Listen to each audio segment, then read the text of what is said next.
दोस्तों, प्रकृति ने हमारे शरीर को 5 तत्वों से बनाया, लेकिन कलयुग के इंसानों ने उसमें एक तत्व और अधिक कर दिया, और वो है पैसा। पैसों से सब चीजें नहीं खरीदी जा सकती, लेकिन पैसों से बहुत कुछ खरीदा जा सकता है। एक संत प्रवचन दे रहे थे कि पैसों के पीछे मत भागो, ये माया का दलदल है, और इस माया के दलदल में जो फंस गया तो वह पूरी जिंदगी दुखी रहता है। और वहां बैठे सभी लोग इसी बात पर तालियां बजा रहे थे। उन्हें ये बात नहीं पता थी कि यह संत इसी बात को बोलने के लिए पैसा लेता है। यही तो माया का खेल है, जो कि इस दुनिया में बहुत कम लोग इस बात को जान पाते हैं, और जिसने जान लिया उसको इस माया ने बुलंदियों की चोटी पर पहुंचा दिया। दोस्तों, आज के समय में पैसा कमाना जितना मुश्किल नहीं है, उससे भी ज्यादा मुश्किल है पैसों को संभाल कर रखना। इस दुनिया में बहुत लोग ऐसे होते हैं जिनके पास कुछ पैसा क्या आ जाता है, वो लोग घमंड में हो जाते हैं। वो लोग पैसों के नियम को जानते ही नहीं है। आपने ध्यान दिया होगा कि सरस्वती की तस्वीर हमेशा बैठी होती है और लक्ष्मी की तस्वीर सीधी रहती है। सरस्वती ये कहती है कि मैं जल्दी आऊंगी नहीं, और यदि मैं आ गई तो मैं वापस जाऊंगी नहीं, क्योंकि ज्ञान इतनी आसानी से अर्जित नहीं किया जा सकता। और यदि हमने एक बार किसी ज्ञान को अर्जित कर लिया तो वो ज्ञान हमसे कोई छीन नहीं सकता। लेकिन लक्ष्मी का ये नियम होता है कि वो जल्दी आ भी जाती है तो जल्दी चली भी जाती है।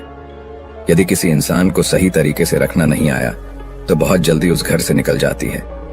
आज की इस कहानी के अंदर मैं आप लोगों को 6 ऐसे खर्च बताऊंगा जिसे आपको आज और अभी से ही बंद कर देना चाहिए, तो ही आप पैसों के सही नियम को समझ पाएंगे।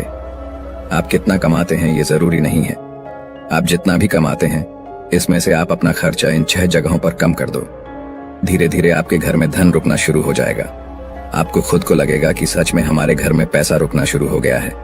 और अमीर बनने का सबसे पहला रास्ता यही होता है कि अपने खर्च को कम कर दो और ज्यादा पैसा कमाने का तरीका ढूंढो। तो चलिए जानते हैं इस कहानी के माध्यम से कि वो कौन सी 6 चीजें हैं जहां हमें पैसा नहीं खर्च करना चाहिए। तो चलिए कहानी शुरू करते हैं। उससे पहले यदि आप भी महात्मा बुद्ध को दिल से मानते हैं और उनके भक्त हैं तो वीडियो को लाइक करके चैनल को सब्सक्राइब करें और कमेंट बॉक्स में नमो बुद्धाय जरूर लिखें। यह हमारे लिए आपका आशीर्वाद होगा। एक बार की बात है, एक गांव में 2 औरत रहती थी। एक के पास एक भैंस थी और एक के पास एक बकरी थी जिसके पास भैंस थी। वो औरत सही तरीके से किसी भी चीज को संभाल कर रखना नहीं जानती थी। उसकी भैंस दूध तो बहुत देती थी, लेकिन उसने दूध की कीमत जानी ही नहीं, और वो दूध घर की बिल्ली को पिला देती थी। उस दूध को ऐसे ही खर्च कर देती थी। दूध को सही तरीके से उपयोग में कैसे लिया जाता है वो औरत जानती ही नहीं थी। और जिसके पास बकरी थी वह दूध की कीमत जानती थी, और वह दूध के एक एक बूंद को बचा कर रखती थी और उसे दही जमाकर घी निकाल लेती है, और धीरे धीरे वो बहुत सारा घी इकट्ठा कर लेती है। अब जिसके पास भैंस थी उसने दूध की अहमियत कभी जानी ही नहीं थी। उसने कभी भी दूध से घी निकालने के बारे में सोच ही नहीं थी। फिर एक दिन उसके घर में कुछ मेहमान आ जाते हैं, और मेहमानों को तो रूखी रोटी नहीं खिलाया जा सकता, ये तो आप हम सभी जानते हैं। तो इसीलिए वो औरत उस औरत के पास जाती है जिसके पास बकरी थी। उस औरत के पास से 1 पाव घी ले आती है। वह औरत ये कहकर घी लाती है कि मैं जल्द ही अपनी भैंस का दूध निकाल कर घी निकालूंगी तो मैं तुम्हें तुम्हारा घी वापस कर दूंगी। और बकरी रखने वाली औरत उसको उधार के तौर पर घी दे देती है, और फिर वह औरत अपने मेहमानों को खाना खिला देती है। उसके बाद बहुत दिन निकल जाते हैं, लेकिन वो भैंस रखने वाली औरत उसको घी वापस नहीं करती। ये एक दिन फिर बकरी रखने वाली औरत भैंस रखने वाली औरत के पास जाती है और कहती है कि मैं तुम्हें एक बार घी दी थी तो मैं वो घी वापस लेने आई हूँ। ये सुनकर वो औरत कहती है, कौन सा घी? तू भला मुझे घी कैसे दे सकती है? मेरे पास तो भैंस है और तेरे पास तो बकरी है, और मैं भला तुझसे घी उधार क्यों मांगूंगी? मेरे पास तो इतनी अच्छी भैंस है और उसका तो बहुत ज्यादा दूध होता है, मैं तो खुद उससे घी निकाल लूंगी, मैं भला तुझसे घी क्यों उधार लूंगी? यह कहकर वो देने से मना कर देती है। और फिर बकरी रखने वाली औरत वापस आ जाती है, क्योंकि उसको यह पता था कि कोई भी अब मेरी बात पर विश्वास नहीं करेगा, क्योंकि उसके पास तो भैंस है। लेकिन फिर भी उसने कई लोगों से बोली, पर इस बात को कोई मानने को तैयार ही नहीं था। सबका जवाब एक सा था कि भला भैंस रखने वाला इंसान बकरी रखने वाले से घी उधार क्यों लेगा। ये बात कोई भी मानने को तैयार नहीं था। उसी गांव के बाहर एक गुरु रहते थे, और फिर वो बकरी रखने वाली औरत उस गुरु के पास जाती है और उन्हें अपनी सारी समस्याएं बताती है। उसके बाद उस गुरु ने भैंस रखने वाली औरत को बुलवाते हैं, और फिर वो औरत भी उस गुरु के पास पहुंच जाती है, और वह भी अपनी बात बताते हुए कहती हैं कि गुरुदेव ये झूठ बोल रही है, मेरे पास तो भैंस है और भला मैं इससे घी क्यों लूंगी। अब उस गुरु को इसका फैसला करना था कि क्या सच में भैंस रखने वाली औरत बकरी रखने वाली औरत से घी उधार ली है या नहीं, क्योंकि बकरी का दूध तो बहुत कम होता है और भैंस का तो बहुत ज्यादा होता है। तो क्या जरूरत हो गई कि एक भैंस वाली को बकरी वाली से घी उधार लेना हुआ। अब गुरु बहुत देर सोचते हैं और उसके बाद दोनों औरतों को अपने पास बुलाकर एक एक लोटा पानी देते हुए कहते हैं कि ये पानी लेकर जाओ और दोनों ही अच्छे से हाथ पैर धोकर आओ। अब एक लोटा पानी देखकर भैंस रखने वाली औरत कहती है कि गुरुदेव सिर्फ एक लोटा पानी से हाथ पैर कैसे धो पाऊंगी। लेकिन बकरी रखने वाली औरत उस लोटे को लेकर चली जाती है और वो अच्छे से अपने हाथ पैर धोती है और उसके बाद भी वह लोटे के अंदर कुछ पानी बचा भी लाती है और वापस गुरु के पास आ जाती है। लेकिन वो भैंस रखने वाली औरत लोटा लेकर जाती है और उसने तो सिर्फ अपना हाथ धोया और उस लोटे को खाली करके वापस ले आती है। जैसे ही वापस लाकर दोनों लोटा रखा जाता है, तभी वो गुरु कहते हैं कि भैंस रखने वाली औरत ने बकरी रखने वाली औरत से घी ली थी और उसे घी वापस करना चाहिए। अब जो गांव के लोग पास में बैठे थे उन्होंने कहा, गुरुदेव इससे कैसे साबित हो सकता है कि भैंस रखने वाली औरत ने बकरी रखने वाली औरत से घी उधार ली है। उसके बाद वो गुरु कहते हैं कि जरा इन लोटों पर ध्यान दो। इस औरत ने लोटे में इतना पानी बचा भी ली और हाथ पैर मुंह सब धो भी ली। ये होती है किसी भी चीज की अहमियत को समझना, और दूसरी औरत ने सिर्फ मुंह धुलकर ही लोटे का सारा पानी खत्म कर दी, क्योंकि उसको इस पानी की कीमत नहीं पता थी और जिस चीज की हमको कोई कदर नहीं होती वो भले ही हमारे पास कितने भी हो, वो नष्ट हो ही जाती है, वो खत्म हो ही जाती है। और यदि हमारे पास कोई भी चीज कम है और यदि हम उसको सही तरीके से इस्तेमाल में लेते हैं और उसकी कीमत को जानते हैं, तो जरूर उससे हम फायदा ले सकते हैं। जैसे कि बकरी रखने वाली औरत ने दूध बचाकर उससे मक्खन निकाली और उससे घी बनाई, और भैंस रखने वाली औरत को दूध की कदर नहीं थी, इसीलिए इतना दूध होने के बावजूद भी उसके घर में मेहमानों के लिए घी नहीं था। ये बात सत्य है। उसके बाद भैंस रखने वाली औरत उस गुरु के चरणों में गिर जाती है और कहती है, महाराज मुझे क्षमा कर दीजिए, मैं अभी घर जाकर उसको एक वापस दे दूंगी। उसके बाद वो गुरु कहते हैं कि बूंद बूंद से सागर भरता है। हमारे पूर्वजों ने यह कहावत यूं ही नहीं बनाई। हमारी छोटी छोटी बचत हमारे भविष्य में एक महत्वपूर्ण लाभ बनकर हमें मिलती है, और ये बात बहुत ही कम लोग जान पाते हैं। और यही बात हमारे घर में लक्ष्मी पर लागू होती है। यदि हम लक्ष्मी को बचाएंगे तो वही लक्ष्मी हमें भविष्य में अधिक लाभ बनकर मिलेगी। तो दोस्तों की कहानी तो आपको समझ में आ गई होगी। तो आइए अब जानते हैं वह 6 खर्चों के बारे में जो हमें आज से ही बंद कर देना चाहिए। सबसे पहला खर्च है दिखावे का खर्च। आपके अगल बगल में किसी ने महंगी कार ले ली तो अब आपके मन में जलन होने लगती है कि मुझे भी जल्द ही कार लेनी है, और यही दिखावे का खर्च आपको पूरी उम्र गरीब बनाकर रखता है। दोस्तों, हम में से ऐसे बहुत से लोग होते हैं जो सिर्फ दिखावे के चक्कर में ही बहुत सारा ऐसा सामान उठा लाते हैं, जैसे कि दूसरों के सामने अपना रुतबा अधिक हो सके। कार ले लेना, महंगे जेवर ले लेना, महंगे मोबाइल ले लेना, या फिर ऐसी कोई महंगी चीज खरीद लेना जिसकी हमें हमारी जिंदगी में कोई जरूरत भी नहीं होती। और जब उन्हें कोई समझाता है तो कहते हैं हम किसी से कम है क्या।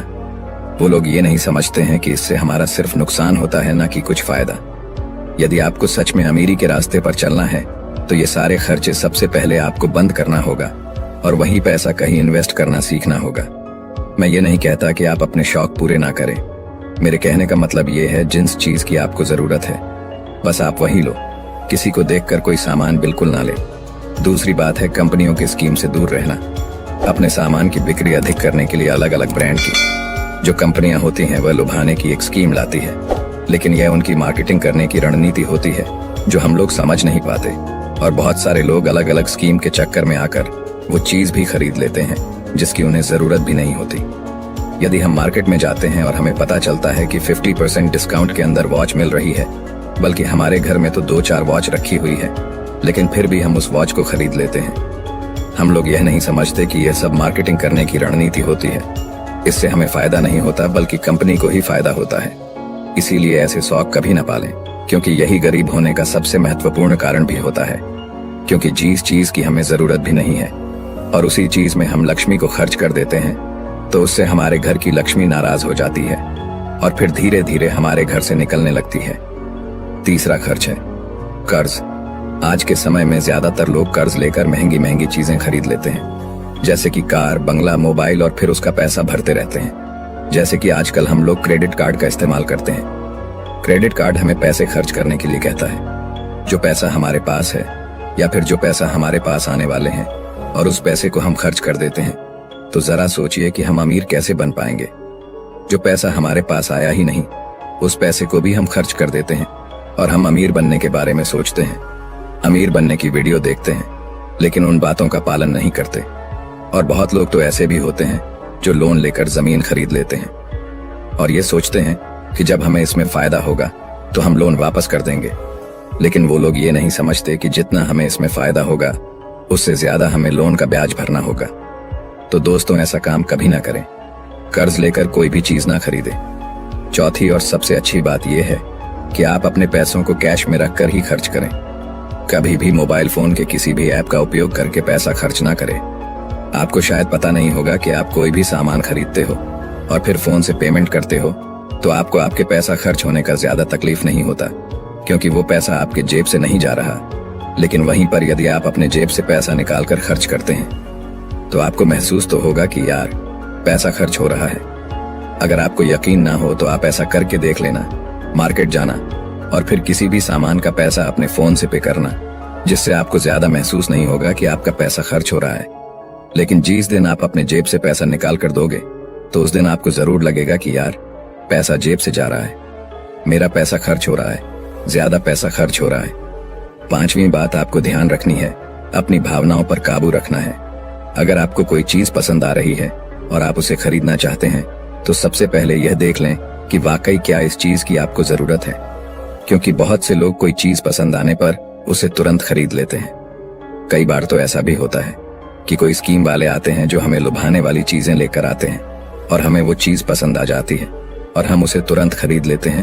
तो हमें ऐसी चीजों को लेने से बचना चाहिए। हमें ऐसी चीज नहीं लेनी चाहिए, बल्कि हमें सिर्फ ऐसी ही चीज लेनी चाहिए जिसकी हमें जरूरत हो। छठी और आखिरी बात यह है कि कभी भी कोई भी शौक न पालें। आपको शायद इस बात का पता होगा कि हमारी दुनिया में महंगाई का सबसे महत्वपूर्ण कारण शौक है। आज के समय में नॉर्मल 10,000 का फोन आ रहा है और वहीं पर 2 लाख का भी फोन आ रहा है। दोनों में फर्क इतना है, किसी को 10,000 का फोन रखने का शौक है तो किसी को 2 लाख का रखने का शौक है। हाँ, यहाँ पर आदमी की अमीरी भी दर्शाती है, क्योंकि अमीर आदमी महंगा फोन रखेगा तो लगेगा कि वो अमीर है, तो ये शौक ही तो हुआ। शौक है तभी तो उसने महंगा फोन रखा। इसीलिए महंगाई का कारण है शौक, और किसी भी चीज की महंगाई नहीं है।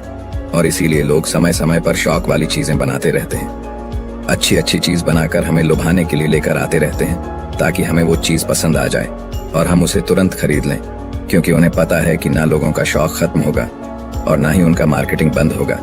तो इसीलिए अपने शौक पर काबू करें। जितना हो सके कम शौक करें, क्योंकि शौक करने से हमारी जिंदगी नहीं चलेगी, बल्कि मेहनत करने से और पैसे को अपने पास सेव करने से जिंदगी चलेगी। क्योंकि आज के समय में पैसा ही सब कुछ है। भले ही आज के समय में हमसे कितने भी लोग ये बात कहते हैं कि पैसा ही सब कुछ नहीं होता, लेकिन यदि उनकी जिंदगी में सही तरीके से ध्यान रखकर देखा जाए तो उनके लिए पैसा ही सब कुछ होता है। वो पैसों के लिए ही इधर उधर भाग रहे हैं और हमें कहते हैं पैसों के पीछे मत भागो। तो दोस्तों, इस वीडियो में कुछ फिजूल खर्च बताने की कोशिश की है हमने, ताकि उन खर्चों को आपको कंट्रोल में करना चाहिए, ताकि आपके पास पैसा बचे और जरूरत के समय वो पैसा आपके काम आ सके। और वो पैसा जब जरूरत के समय हमारे काम आता है तो हमारे दिल को जो शांति मिलती है वो सच में बहुत ही अद्भुत शांति होती है। तो दोस्तों, ये कहानी आप लोगों को कैसी लगी कमेंट करके जरूर